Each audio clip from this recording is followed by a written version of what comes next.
Hi, I'm IKEA, and I'm going to give you a build overview of a classic high-end glass red. And loadout-wise, that looks like this, with 3 pieces of Providence, 2 of those being named, the Sacrifice chest here, and the Gift, a named backpack. The Gift, of course, being a DZ item, is harder to get, but that is the only DZ named that we have here. Then we have the Contractor's Gloves in the gloves position, and then Fox's Prayer, of course, in the knee pad position. All of those are, of course, named and are locked to those, together with the Coyote as well. So we don't have much play in where we put those pieces.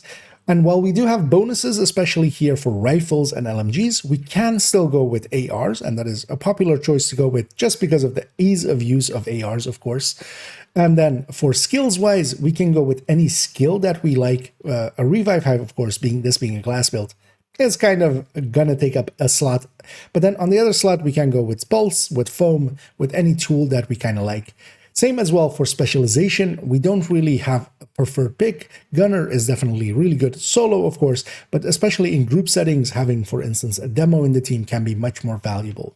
And on its build picture, which I'll link in the description and in the comments, we see that on all of those minor attributes, we have crit chances and crit damages, except, of course, for where we have the special stats from Contractors and Foxes.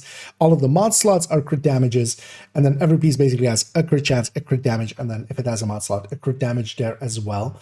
Now that lands us on this 52-176 that we see there, but that is also with the Lexington having 2 crit chance mods and 1 crit damage mod, as we can go with that nowadays.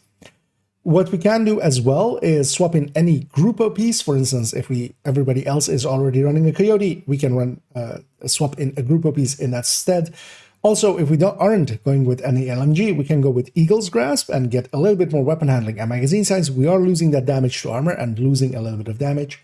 And then as well, this build is very weapon agnostic. We can go basically with any AR, LMG, or rifle. I wouldn't go SMGs per se, as the close range that does require isn't really a good mix for glass. And while Strikers in general play has kind of overtaken glass reds, as this used to be the old meta of the game, it is very much still worth it to make one of these and run them, as it teaches you quite a lot about the game. It will make you a better player overall just because it is so punishing to run, but it also has quite a lot of upfront damage. That is why I do still keep them around. It isn't just for nostalgia, I do still sometimes use them as well.